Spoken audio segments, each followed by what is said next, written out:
Винил – это непростое хобби. При всех прелестях этого формата в виде качественного звука, в виде отсутствия компрессии, винил не лишен недостатков. И одним из них является недолговечность как самого носителя виниловой пластинки, так и его упаковки, конверта и вкладок. Естественно, когда мы покупаем виниловую пластинку, особенно в интернете, мы рассчитываем на то, что все придет в идеальном виде, в хорошем состоянии. Предварительно ознакомливаемся с фотографиями состояния конвертов и пластинок. Но даже этого недостаточно для того, чтобы сохранить винил в идеальном состоянии. После приезда, после того, как вы его прослушали, вы его ставите на полку. Меня до сих пор поражает обилие мнений коллекционеров по поводу способа хранения пластинок у себя в коллекции. Кто-то предпочитает их хранить в закрытом ящике, кто-то предпочитает хранить на полке, кто-то предпочитает вешать пикчер-диски на стены. У кого-то пластинки находятся в упаковочных внешних конвертах, у кого-то они стоят исключительно без этих конвертов. Кто-то хранит пластинки отдельно от конверта, кто-то их упаковывает внутрь конверта. У кого-то пластинки находятся в пыльной прокуренной комнате, на балконе, а кто-то хранит их в более подходящих местах. Складывается ощущение, что сколько существует людей, столько существует и мнений на этот счет. Но отрицать то, что проигрывание пластинок, их хранение, коллекционирование и уход за ними – это определенный культ, никто из вас, я думаю, не будет. Поэтому в рамках этого небольшого ролика я предлагаю вам обсудить культуру хранения пластинок. В частности, в рамках этого видео мы обсудим мой способ хранения пластинок.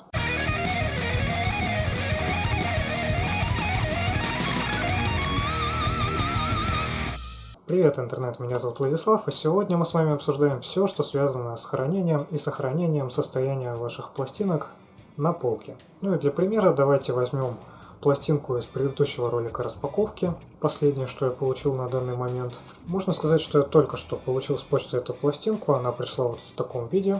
Она была запакована в заводской пленке. Практически все лейблы, которые занимаются выпуском музыки на виниловых пластинках в наше время, заботятся об упаковке, то есть, как правило, если вы покупаете пластинку, то она в заводской пленке.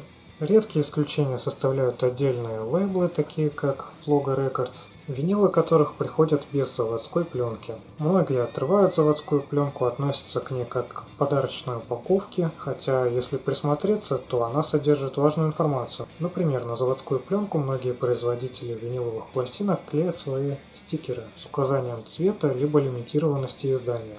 Есть и совсем уж отмороженные стикеры, как вот этот, на котором написано название альбома. И если вы его снимете вместе с защитной пленкой, то у вас останется полноценный арт альбома. В большинстве же случаев винилы упаковывают в обычную заводскую пленку. Чем же грозит отсутствие заводской пленки?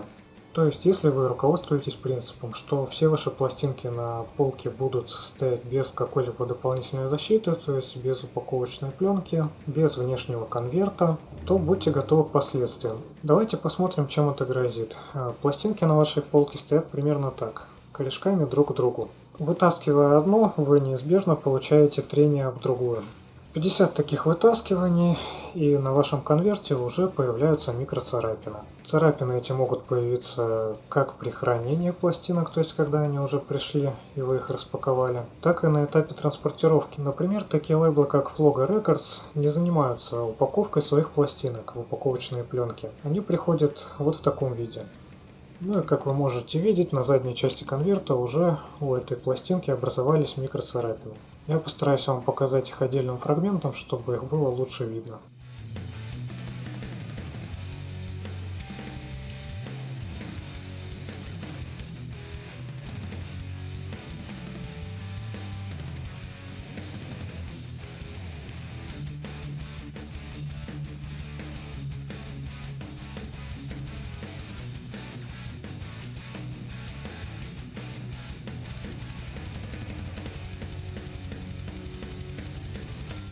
Это царапина, которую получил винил уже на этапе транспортировки, то есть пока пластинка ехала радостная и счастливая из магазина к вам в коллекцию.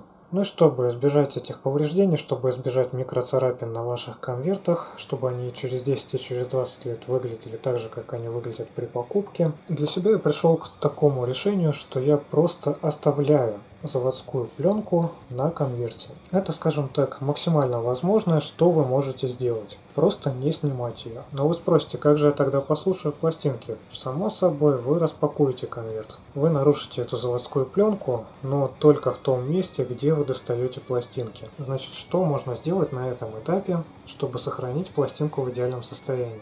Первое, что вы можете сделать, чтобы в дальнейшем избежать повреждения вашего конверта, это правильно его вскрыть. Мы берем резачок, находим эту грань, с которой вы вытаскиваете пластинки, и прорезаем ровно параллельно отверстие, через которое мы достанем все содержимое конверта. После того, как вы вскрыли заводскую пленку, естественно, вы добрались до винилов, добрались до содержимого конверта. Но, естественно, многим хочется посмотреть, что же у нас внутри, допустим, на развороте. Вот это как раз двойной конверт разворотный, гейтфолдный. Но пленка вам не даст это сделать, если вы ее не снимете. Здесь, опять же, ничего страшного нет, потому что заводскую пленку можно без проблем с большинства пластинок снять, впоследствии надеть обратно. Давайте я вам это продемонстрирую. Значит, как снять эту упаковочную пленку максимально без повреждений. Значит, берем за краешки конверта. Вот так вот и с одного края, с другого края, с одного края, с другого края, немного натягивая пленку, снимаем ее. Если пленка не сильно тугая, то она у вас без проблем снимется целиком и полностью. Если она более тугая, то придется, возможно, повозиться. Многие делают вот так, то есть просто тянут пленку за остатки краешков, но я не рекомендую так делать, потому что так она чаще всего у вас рвется. Планомерненько с одной стороны, со второй стороны, с одной стороны, со второй стороны. И вот таким образом снимаем. Вот наша пластинка без упаковочной пленки. Вот мы добрались до разворота. Можем нацеплять пленку обратно. Точно так же планомерно, без резких движений, с одной стороны, со второй, с одной, со второй. И таким образом пленка натягивается до конца. Еще один небольшой совет – это не спешить и натягивать пленку сначала ближе к краю, собирать ее на этом краю, а потом натягивать ее дальше. Таким способом она гораздо меньше подвержена повреждению. В общем-то, многие виниловые коллекционеры не спешат снимать свои заводские пленки со своих экземпляров, потому что считают, что пленка очень тонкая, что она не снимается без повреждений. Да, само собой, есть винилы, на которых действительно либо слишком тугая пленка, либо слишком хлипкая, либо которая рассохлась от времени, то есть буквально рассыпается в руках. И из таких пластинок я бы тоже не стал снимать заводскую пленку, особенно если они редкие. Но на моей практике примерно 95-97% винилов в моей коллекции я освобождал от заводской пленки и впоследствии без проблем ее натягивал обратно. У меня есть личный интерес в том, чтобы снимать пленку с каждого винила, потому что я делаю сканы виниловых конвертов. Без снятия пленки здесь никак не обойтись. Ну а снимать или не снимать пленку с ваших винилов решать только вам.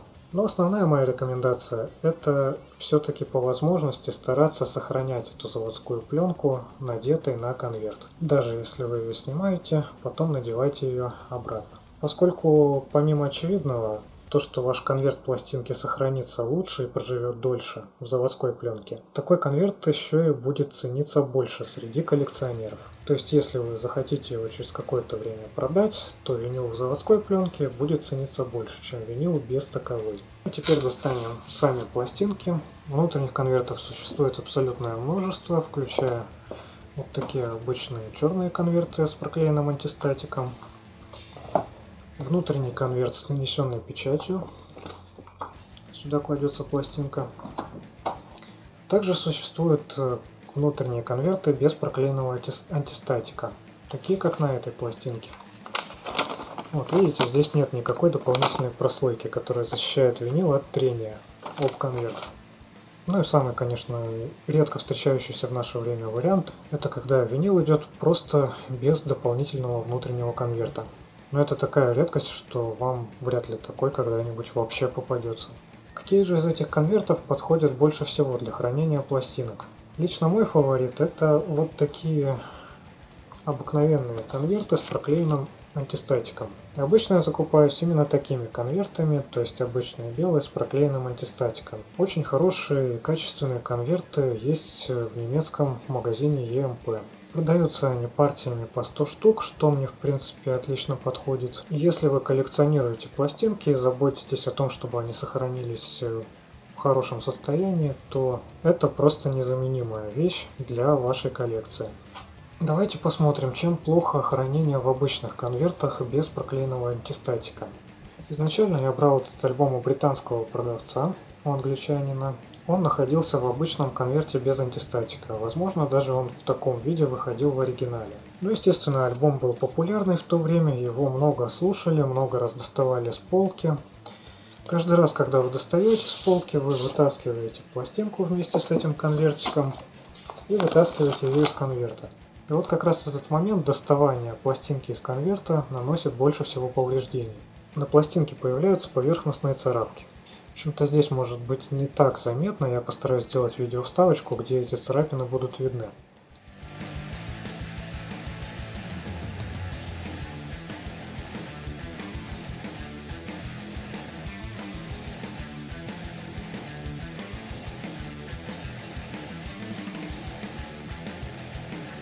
Сами по себе эти микроцарапины могут не влиять на звук, но при этом сама пластинка, когда вы на нее смотрите, уже потеряет свой изначальный внешний вид и, соответственно, потеряет в цене. А ведь всего-то нужно было взять и перепаковать ее в внутренний конвертик с проклеенным антистатиком, и она бы сохранилась гораздо дольше. Ну и еще один незаменимый аксессуар для вашей коллекции – это внешние плотные конверты. Упаковывая дополнительно во внешний конверт, вы еще больше защитите свой конверт от повреждений. Внешние виниловые конверты – это расходный материал, они абсолютно повсеместно производятся в огромных количествах, и если вы повредите внешний конверт, то ценность пластинки это никак не затронет, в противовес тому, что вы повредите заводскую упаковку. С этим разобрались, перейдем к следующему. Как вы могли заметить, все мои пластинки упакованы отдельно от конвертов. Зачем я так делаю и какие, казалось бы, повреждения может нанести пластинка, находясь просто внутри конверта? Скажем, вы взяли в магазине пластинку, абсолютно новую, запакованную, только что с завода. Есть ли смысл вытаскивать пластинки и упаковать их отдельно от конверта? Конечно же есть. И давайте я объясню почему. Для этого вернемся немного назад к альбому Коронер. В случае с этой пластинкой я более чем уверен, что предыдущие владельцы ее хранили все время внутри конверта. И учитывая возраст этого альбома, ему, напомню, больше 20 лет, давайте посмотрим, какие повреждения нанесла пластинка, просто оставленная внутри конверта. На задней стороне это видно очень хорошо, на передней не так хорошо. Видите вот этот вот круг, который образовался ровно по форме вашей пластинки. Абсолютно все виниловые конверты, если вы храните винил внутри них, подвержены этому повреждению.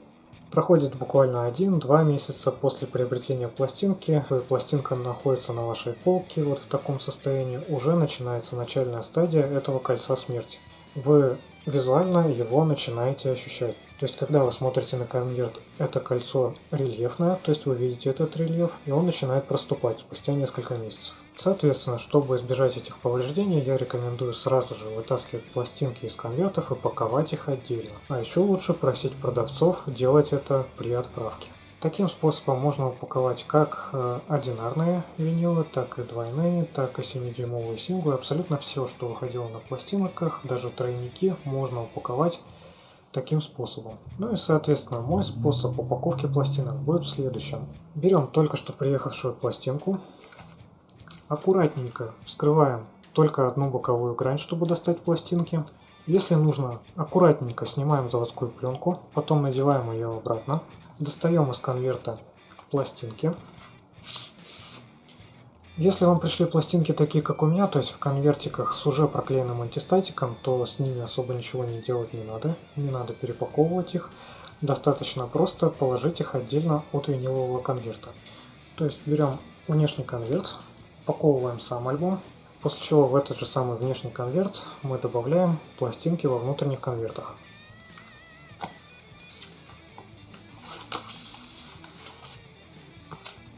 Вот таким образом. Получается вот такой бутерброд, с одной стороны альбом, с другой стороны пластинки.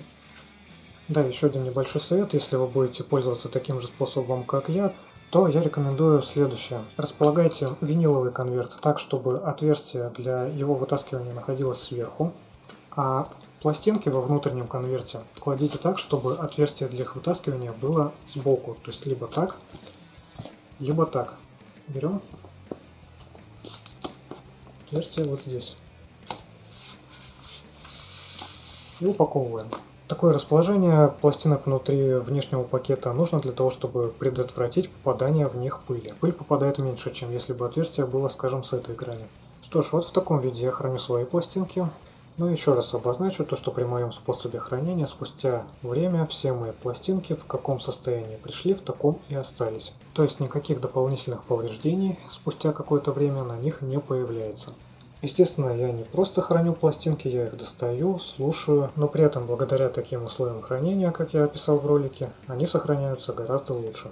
Обозначу еще кое-какие вещи про условия хранения. Ну, в основном, что касается окружающей среды, то есть где вы храните свои пластинки, где находится ваша полка. Винил, как вы знаете, это довольно хрупкий, подверженный износу материал. Виниловые пластинки не могут играть вечно. Со временем они теряют в детальности, на них появляются щелчки. В общем-то, чтобы не добавлять еще больше непрочности и повреждений на ваши пластинки, рекомендуется их держать в особых условиях, в которых ваши пластинки сохранятся дольше. Рекомендуется избегать хранения пластинок в помещениях с повышенной влажностью. Рекомендуется избегать помещений с перепадами влажности и перепадами температур. То есть избегайте хранения пластинок в таких помещениях, как балконы, гаражи, вблизи с окном, а также рядом с кухонной и прочей бытовой техникой, которая имеет свойство выделять пар. Рекомендуется хранить пластинки вдали от окон, вне досягаемости прямых солнечных лучей. Идеальным вариантом будет хранение пластинок в полной изоляции от света, то есть в помещении, в котором нет окон. Кладовка, каморка, что угодно. Но если у вас нет такой возможности, то в обычной комнате с обычными окнами постарайтесь, по крайней мере, расположить свою коллекцию так, чтобы на нее не падали солнечные лучи. То есть абсолютно точно не стоит располагать полку с винилами напротив окна. Стоит располагать либо вдоль боковых стенок, либо, если позволяет возможность, то располагать их вдоль стены, к которой прилегает окно. Но опять же, если у вас все хорошо с отоплением.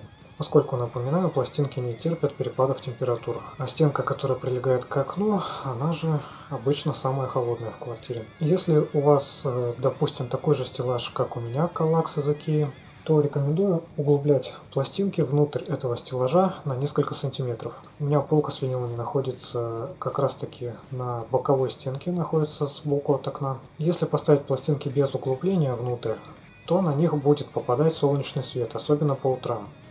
Если же их немного углубить, то можно подобрать, какой вариант вам больше подходит, при каком углублении пластинок свет на них практически не будет попадать. Рекомендуется содержать пластинки в помещениях, в которых не проходят строительные работы.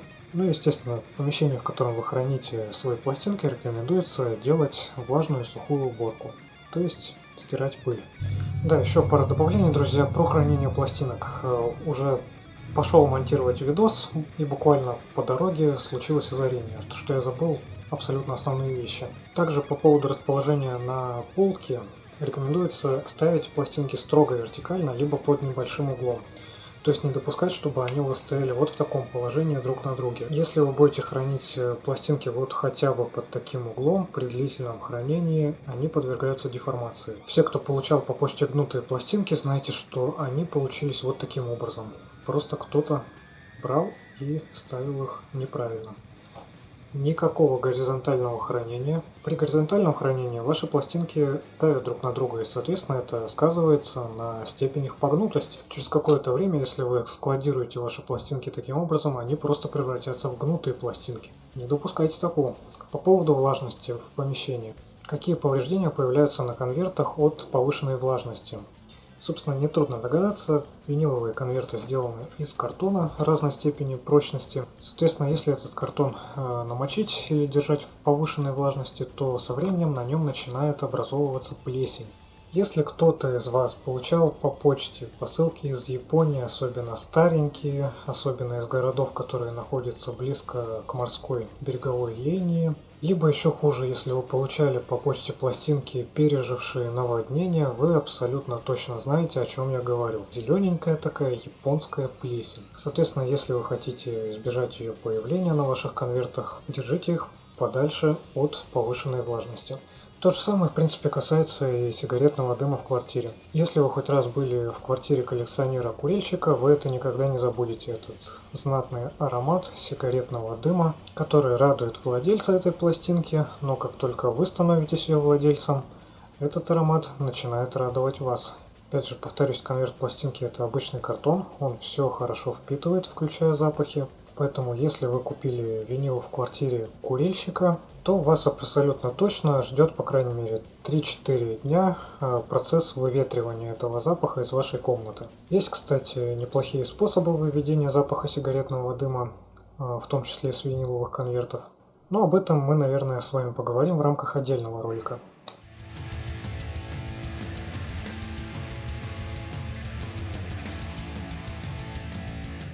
Что же, вот такое сегодня получилось видео. Практически все, что я рассказал в этом ролике, это общеизвестно, это какие-то базовые вещи, которые расскажет вам любой коллекционер, который заботится о состоянии своих пластинок. В интернете множество информации в текстовом виде, в виде роликов в том числе, но тем не менее, еще раз озвучить эту информацию и донести до зрителей своего канала я считаю своим долгом, потому что от того, насколько вы тщательно, щепетильно относитесь к своему хобби, напрямую зависит ваше удовольствие, полученное от любимых альбомов на виниловых пластинках. Поскольку я коллекционирую уже довольно долго, больше 5 лет, у меня уже есть какой-то опыт, в том числе я видел многих коллекционеров, смотрел на то, кто как хранит свои пластинки. И на самом деле, вот таких коллекционеров, которые складывают все пластиночки по правилам, согласно вот этим базовым советам, по крайней мере, то, что я видел в России, таких коллекционеров очень мало. Поэтому я надеюсь, что те, кто только увлекаются коллекционированием, все-таки найдут этот ролик на YouTube, обратят на него внимание и начнут относиться к своему хобби уже более тщательно. Ну а на этом у меня все. Пишите ваши комментарии, мне будет интересно узнать про ваш способ хранения виниловых пластинок. Может быть, вы добавите какие-то свои советы, может, я чего-то не знаю, мне стоит усовершенствовать свой способ хранения. Обязательно пишите об этом в комментариях. Подписывайтесь на мои социальные сети, ВКонтакте, Инстаграм. Если вы впервые на моем канале, обязательно подпишитесь. Если вам понравилось это видео, поставьте лайк, прожмите колокольчик внизу под видео, чтобы не пропускать новые ролики на моем канале. Уже совсем скоро на моем канале появится ролик, посвященный лейблу Noise Records. Сегодня вы видели пластинки с этого лейбла. Ну а с вами был Владислав. Слушайте только качественную музыку и слушайте ее на виниле.